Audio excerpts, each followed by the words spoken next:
Tu m'embêtes, toi. Qu'est-ce qu'il écrit là?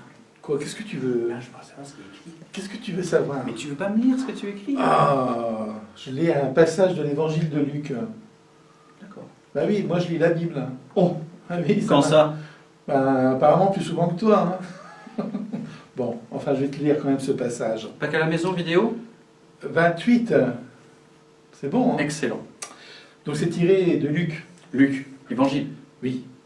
En ce temps-là, l'ange Gabriel fut envoyé par Dieu dans une ville de Galilée appelée Nazareth, à une jeune fille, vierge, accordée en mariage à un homme de la maison de David, appelé Joseph.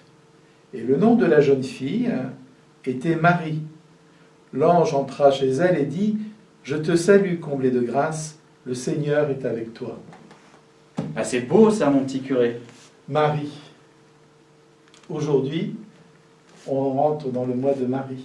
Oui. Enfin, plutôt depuis hier. Aujourd'hui, hier. Voilà, depuis hier, on est dans le mois de Marie. Et tout au long de ce mois, on va davantage la prier.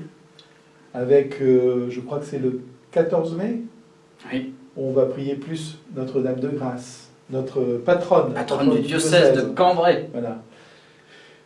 Alors, du coup, moi je suis d'accord pour prier Marie. Tu m'invites, je viens.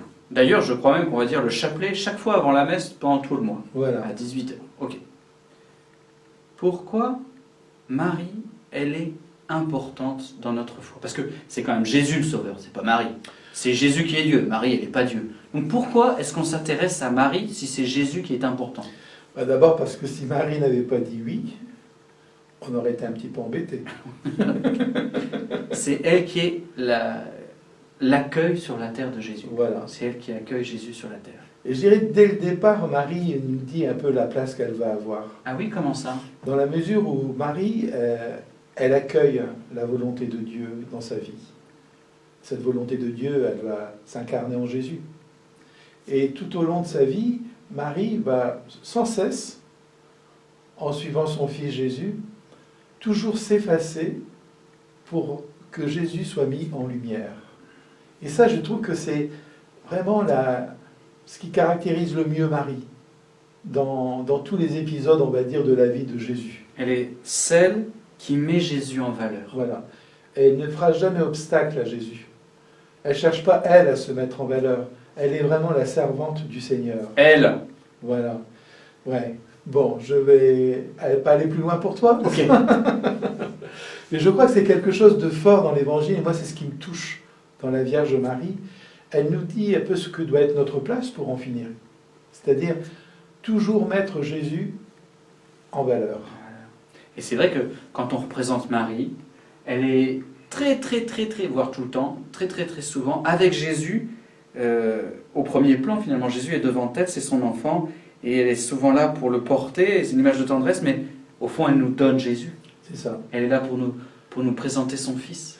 Elle le reçoit pour mieux nous le donner. Elle le reçoit pour mieux nous le donner. Et c'est quoi le rôle de chaque baptisé? C'est bien de recevoir le Christ pour le donner au monde. Ce que tu dis, c'est génial. Je signe. Je pense qu'à travers la vie de Marie, il nous est dit quelque chose de ce qu'on doit vivre pour en finir. De notre relation avec le Christ et de notre relation aux autres. Donc Marie, en fait, finalement, c'est un peu la première en chemin. Exactement. C'est celle qui nous montre comment vivre avec Jésus, alors. Voilà. Le recevoir pour le donner. Et moi, ce que j'aime aussi beaucoup dans Marie, c'est qu'elle nous donne une belle leçon de confiance. Ouais. Tout au long de sa vie, on voit cette confiance qu'elle a totalement en Dieu. À l'accueil de l'ange. Mais c'est vrai que c'est difficile de... Voilà, quand l'ange y vient, tu vas enfanter alors que tu es vierge. Elle se dit, mais est-ce que c'est possible? Et finalement, elle fait confiance, et elle aurait pu se faire lapider par Joseph et compagnie. Voilà. Elle va faire confiance aussi en Dieu au moment, avec Joseph justement, qui lui va aussi avoir une espèce d'annonciation. Exactement. Qui va lui révéler que Marie est celle qui va porter le Sauveur. Et puis tout au long, quand Marie va présenter Jésus au temple, etc., chaque fois, Marie nous inscrit dans cette confiance, avoir confiance en Dieu, parce que malgré toutes les apparences, parce que Dieu sait si elle a dû être touchée dans son cœur de maman à un certain moment, et ben jusqu'à la Pentecôte, pour en finir, eh bien, elle va être ancrée dans cette confiance. C'est vraiment merveilleux. Donc, on récupère de Bibédu. Marie, elle est importante pour nous parce qu'elle est celle qui a accueilli Jésus. Dans l'histoire, sans elle, on ne sait pas comment ça serait. Elle est la seule qui a accueilli Jésus. Et elle nous le donne. Elle nous présente, elle nous amène à Jésus. Et donc, elle est à la fois un modèle d'accueil et de don de Jésus, mais aussi de confiance. Et puis aussi, dans l'histoire, on se rend compte que tous ceux qui ont aimé la Vierge Marie de tout leur cœur, c'était plus facile d'aller à Jésus. Plein de saints et de saintes nous disent, dans des écrits, dans des paroles, plus j'aime Marie, plus Jésus fait partie de ma vie. Et puis on le voit bien d'ailleurs aussi à travers les grands lieux de pèlerinage où Marie est apparue. Eh bien à chaque fois, Marie n'apparaît pas pour elle-même. Elle appelle souvent à la conversion des cœurs pour pouvoir accueillir son fils. Et ça, je trouve ça très beau. Parce que là encore, ça nous dit vraiment sa mission pour en finir. D'être touché. Et c'est son rôle de maman, je dirais, envers nous et envers Jésus d'une certaine manière. De rassembler ses enfants. Voilà. Elle cherche à ce que la connexion puisse se faire. Ah, c'est beau. Et là encore, elle nous dit quelque chose de ce qu'on doit vivre. Nous aussi, on est invités à vivre, à faire vivre à tous ceux qu'on rencontre cette connexion avec Jésus. Et je me dis, moi, chaque fois que je vais à Lourdes, je suis touché par ça, par ce message. Parce que je me dis, tous ces gens qui viennent là, qui prient Marie avec tout leur cœur, etc., s'ils entendent bien profondément le message de Lourdes au fond de leur cœur, c'est convertis-toi. À Jésus. Convertis-toi. Voilà. Mais tu t'es mis tout en bleu, mon petit curé. Mais toi aussi. Alors, c'est qu'on aime bien Marie. Hein. Bah oui. Les frères et sœurs, on vous pose donc la question, et vous, pourquoi est-ce que vous aimez ou vous aimeriez la Vierge Marie?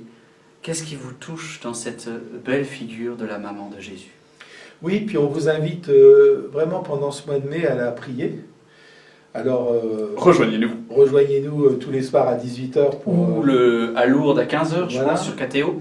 Voilà, mais profitez vraiment puis peut-être en profiter pour relire les passages de l'Écriture qui parlent de Marie, pour la redécouvrir, et puis lui donner sa juste place. Sa juste place. Marie, elle n'a jamais prétendu vouloir toute la place. Jamais. Elle conduit à Jésus. Elle conduit toujours à Jésus. Voilà. À bientôt les frères et sœurs. À bientôt.